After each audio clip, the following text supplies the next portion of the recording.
जय जय पांडुरंग हरी बुद्ध विटेवरी या चॅनलवर मी आपणा सर्वांचं सहर्ष स्वागत करीत आहे. तद्वतच आपणाला एक विनंती करीत आहे की बुद्ध विटेवरी या चॅनलला आपण जास्तीत जास्त सबस्क्राईब करा, कमेंट्स करा, लाईक करा आणि प्रत्येकाच्या मनामध्ये बुद्ध विटेवरीचा विचार पोहोचवा. आणि एवढंच सहकार्याच्या अपेक्षा तुमच्याकडून मी बाळगतो आणि आजच्या व्हिडिओला मी सुरुवात करतो. बंधूंनो, एक लोकप्रवाद असा आहे की महापरिनिर्वाण झालं तथागत गौतम बुद्धाचं इसवी सन पूर्व 483 तत्पूर्वी. सिद्धार्थ गौतम बुद्ध पावा येथे चुंद नावाच्या लोहाराच्या घरी ज्यावेळी त्यांनी भोजन घेतलं आणि त्या भोजनामध्ये एक विशिष्ट प्रकारचा पदार्थ घातला गेला आणि म्हणून अपचनानं रक्तस्राव होऊन सिद्धार्थ गौतम बुद्धांचं महापरिनिर्वाण झालं. आता महापरिनिर्वाण झाले साहजिकच आहे, कारण तथागत सिद्धार्थ गौतम बुद्ध यांनी आपल्या विचाराचे जवळजवळ 45 वर्ष प्रचार आणि प्रसार केला, आपल्या धम्माच्या मार्गातून दिला. मग त्यांची जी शिकवण होती ती शिकवण काय होती प्रामुख्यानं, तर बाबा कोणाच्याही जीवाचा कधी घडावा मत्सर. तुकाराम महाराजाची ओळ आहे अभंगामधली, पण एक बोलता दाखवली. कोणत्याही जीवाचा मत्सर घडू नये म्हणजे काय की पाणादी पाता वेरमणी शिखा पदंग समाधी आम्ही. आपण या एका शिलाला, आता शिल म्हणूया आपण इथं, तर या शिलाचा आपण कधी विचार केलाय का हो? आणि सांगता काय की तथागत भगवान बुद्धांचं, मी दोन्ही शब्द वापरतो, तथागत भगवान बुद्धांचं महापरिनिर्वाण हे चुंद लोहाराच्या घरी मांस खाऊन किंवा मांसाहार करून, कशाचं मांस तर डुकराचं मांस खाऊन त्यांचं महापरिनिर्वाण झालं. अशा पद्धतीनं धादांत आणि खोटा प्रचार आणि प्रसार करून एका महामानवाला एक डाग लागण्याचा पद्धतशीर प्रयत्न केला जातो. आणि हे कोण करतंय माहिती आहे का तुम्हाला? एक विरोधक तर करतील, परंतु ज्याच्या तोंडामध्ये उठता बसता तथागत भगवान बुद्धांचं नाव आहे अशीच मंडळी अशा पद्धतीचा एक प्रचार आणि प्रसार करतात असं म्हटलं तरी चालेल.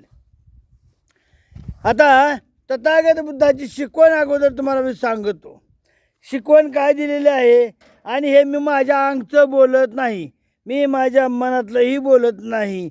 हे परमपूज्य बोधिसत्व डॉक्टर बाबासाहेब आंबेडकर यांनी त्यांचा जो ग्रंथ लिहिलेला आहे भगवान बुद्ध आणि त्याचा धम्म, त्यातील पान क्रमांक 358 वर एक माणसाला कसं वागवावं याचा ओहापोह केलेला आहे. आणि तद्वतच इथं सांगितलं जातं, काय सांगितलं जातं की किसी भी प्राणी की हत्या न करो.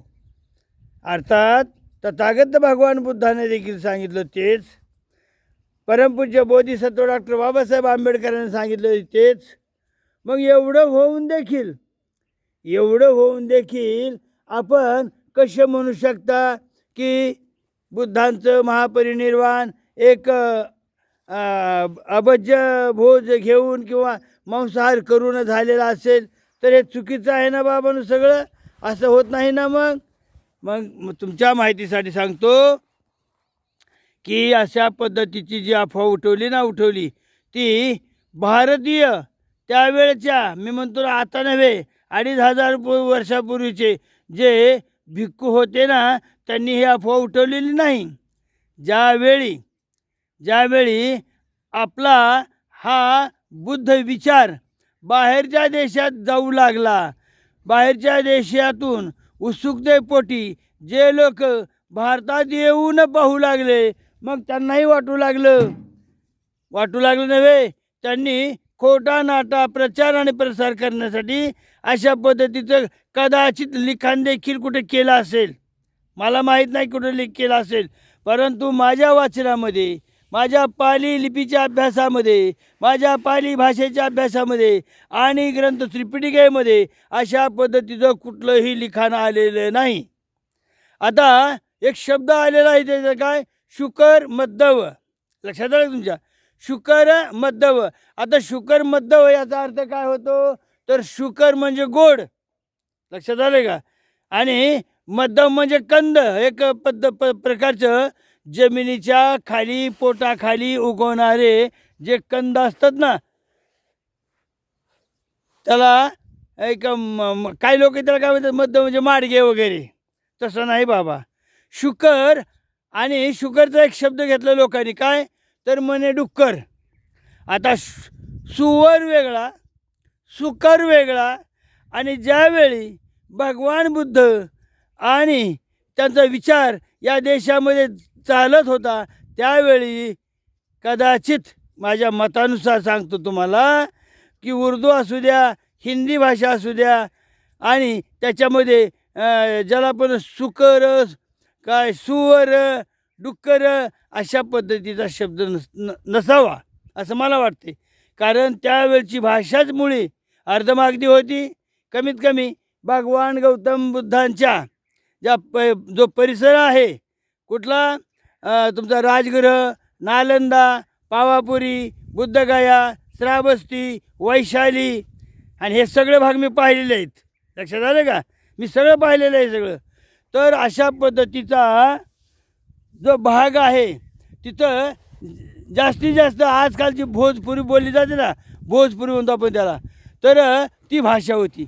त्यावेळी हिंदीचा पत्ता नव्हता, त्यावेळी उर्दूचा पत्ता नव्हता, त्यावेळी मुस्लिम भाषेचा एक पत्ता नव्हता इथं, कमीत कमी इथं तरी नव्हता.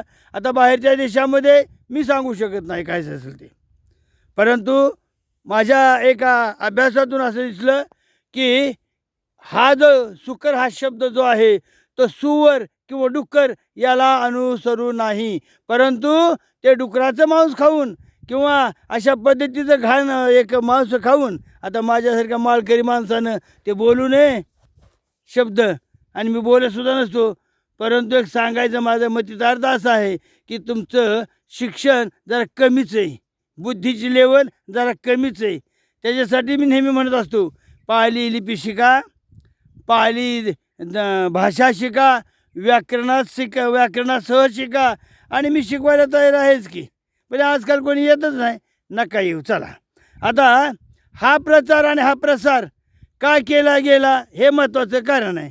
कारण भारत सोडून, भारतभूमी किंवा हे आर्यावर्त सोडून, लक्षात आलं का, किंवा हे जम्बूद्वीप सोडून बाहेरच्या देशामध्ये जी संस्कृती होते ना, ती संस्कृती भारताच्या संस्कृतीशी अगदी भिन्न होती, अगदीच भिन्न होती सांगायचं.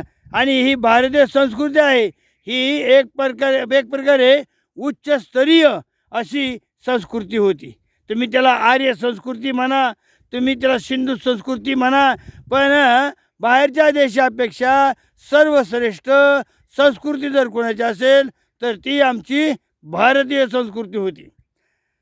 ज्यावेळी आमचा बुद्ध धर्म बाहेरच्या देशात चालला गेला, त्याच्या अभ्यासासाठी बाहेरचे लोक इथे येऊ लागले, आणि मग त्यांचं जे पूर्वाश्रमीचं जे खाणं होतं ना, खाणं पहा, कधीमध्ये ते चीनची लोक काय खातात, ते जपान लोक काय खातात, कशाचं काय खातात, आणि मग ह्याच्यावर विचार जर केला आम्ही, तर आमच्या भारतीय देवतापैकी कुठल्याही देवानं मांसाहार केलेला नाही, अजिबात केलेला नाही. तुम्हाला त्या शब्दांचा अर्थ लावता आलेला नाही. आणि म्हणून आमचेही काही जे बौद्ध भिक्खू आहेत, आता मी माझ्या बौद्ध भिक्खू येतो, आमचेही काही बौद्ध भिक्खू आहेत की जे आपल्या जिभेचे चोचले पुरवण्यासाठी अशा पद्धतीच्या एक डिबेट करून आणि सांगतात की मांसाहार बुद्धाने कुठं सांगितलं, मांसाहार नाकारलाय कुठं बुद्धानं. अरे काय तुमचं ज्ञान, काय तुमचं ज्ञान. एवढी मोठी महान व्यक्ती, एवढा मोठा बुद्ध, एवढा मोठा एक विचारवंत आणि नाहक तुमच्या जिभेच्या चोचले पुरवण्यासाठी एवढ्या मोठ्या महामानवाला तुम्ही लोक बदनाम करीत आहात. आलं का लक्षात? काय तर म्हणे, ज्यावेळी आम्ही भिक्षाटनाला जातो आपण त्यांच्या भाषेत बोललो तर ज्यावेळी आम्ही चारिकेला जातो, बुद्धानं सांगितलेलं ना, काय सांगितलेलं आहे? चरत भिक्कवे चारिकम बहुजन हिताय बहुजन सुखाय अत्ताय हिताय देशत भिक्कवे आदि कल्याणम मज्ज कल्याणम परियोसान कल्याणम. आणि याच्या जोडीला फिरायला जरी सांगितलं, ज्या उपासकांनी आमच्या ताटात वाढलं ते आम्हाला भोज्य किंवा त्याचं आम्हाला जेवण करणं बंधनकारक आहे. ही पळवाट आहे बंधूनो. अशा पद्धतीचं एक कुठल्या तरी एका विदेशी भिक्खूनं म्हणा, काहीतरी म्हणा, अशा पद्धतीच्या कथा लिहून आणि ते त्रिपिटकेमध्ये घुसवून सांगितलेलं असेल. परंतु असं नव्हे. भगवान बुद्ध हे प्राणी मात्राला इजा होऊ नये म्हणून देखील काळजी घेत होते. आलं का तुमच्या लक्षात रे? ज्यावेळी तो हंस मारला गेला देवदत्ताकडून, त्यावेळी त्या देवदत्ताला सांगितलं, देवदत्तानं त्या जखमी हंसावर आपला अधिकार सांगितला. आणि ज्यावेळी हे भांडण शुद्धोधन राजाकडे गेलं, त्यावेळी हंस हा कुणाचा, एक सुंदर गाणं आहे, हंस हा कुणाचा, हंस हा कुणाचा, हंस हा कुणाचा, हंस हा कुणाचा. अरे कुणाचा आहे तो बुद्धाचा आहे. कारण बुद्धानं प्राणी मात्रावर दया केलेली आहे. आणि याच बुद्धाचा निश्चिम भक्त, निश्चिम सेवक कोण आहे? तर सम्राट अशोक. अशोक सम्राटाच्या मोदखान्या पाकखान्यामध्ये अनेक प्राण्यांचे बळी जात होते. परंतु ज्यावेळी बुद्धांचा विचार अशोक राजाला पटला, त्यावेळी त्याने देखील शिलालेख कोरले आणि प्राण्यावर दया करा, प्राणी हिंसा करू नका, जागोजागी त्यांच्यासाठी दवाखाने उभा केले सम्राट अशोकानं. तशा पद्धतीचं लिखाण त्यांनी पाली लिपीमध्ये, पाली भाषेमध्ये केलेलं आहे. तुम्ही ते वाचा येत नसलं तर पाली लिपी, पाली भाषा शिका, व्याकरणास शिका. मी शिकवतो ना तुम्हाला, तुम्ही काय काळजी करताय? तर बाबांनो, कुठल्याही देवदेवताचा उपमर्द होईल अशा पद्धतीनं आपण आपलं विचार व्यक्त करू नयेत. कारण सांगण्याचं कारण आता एक आलेलं आहे. हे का सुचलं आज मला, हे एवढं बोलायला का सुचलं? तर त्याचं कारण आहे कालची होळी आणि आजची, बोलू मला नको वाटतं बोलायला. हो बरं बोलतो. कालची पोळी, आजची नळी. आता आम्ही ती फुंकाची नळी म्हटलं बरं का, तुम्ही दुसरंच काहीतरी म्हणाल, अजिबात नव्हे. तर काल आपण होळी साजरी केली आणि आज मात्र त्या होळीच्या रंगामध्ये भिंगामध्ये भिजून एकमेकाची चेष्टा मस्करी करून एकमेकावर शिंतोडे उडून भरपूर प्रमाणामध्ये आज मांसाहार केला जाणार आहे. आणि हे ओळखूनच एका विद्वान व्यक्तीने मला सांगितलं, का हो म्हणले, गौतम बुद्ध देखील मांसाहारी होते का? कोणीतरी त्याला डवचलेलं होतं. मी माझ्या कुठल्याही देवदेवतांचा अपमान झालेला मला तरी आवडत नाही. ती बरीचशी मंडळी म्हणतात, या देवानं मांसाहार केला, त्या देवानं मांसाहार केला, त्या देवानं मांसाहार केला. अरे बाबानो, देवानं कधी मांसाहार केलेलाच नाही ना. तो तर अखंड ब्रह्मांडाचा नायक आहे. आज एक मला क्लिप वाचायला मिळाली. काय तर म्हणे, ब्रह्मा विष्णू महेश हे परदेशी आहेत, मिश्र देशातून आलेले आहेत. आता यांच्या बुद्धीची कीव करावी तेवढी थोडीच. काय कीव करावी? अरे एवढ्या मोठ्या ब्रह्मांड निर्मात्याला, ब्रह्मांड नायकाला कसला आला रे सीमावाद, कसली आली रे सीमारेषा? म्हणे तो परदेशी आणि हे विदेशी, विदेशी परदेशी. माणसाला तुम्ही लोकांनी देशी परदेशी विदेशी म्हणून सतत झुंजवत आणि भांडवत ठेवले.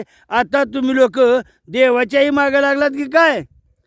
अरे देव हा सर्व विश्वांचा एकच देव आहे. देव माझा तो भगवान पांडुरंग आहे, ब्रह्मांड नायक आहे.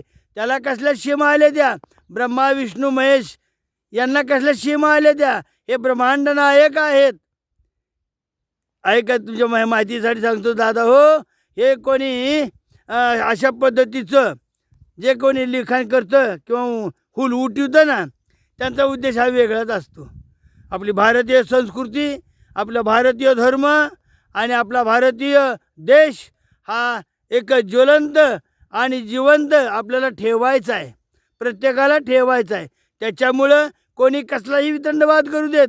ब्रह्मा विष्णू महेश हे परदेशी आहेत, ते भारतात आले, देशी आले, किंवा भगवान तथागत बुद्धानं मांसाहार केला वगैरे वगैरे, अशा पद्धतीच्या ज्या कंड्या पिकवल्या जातात त्या सारासार खोट्या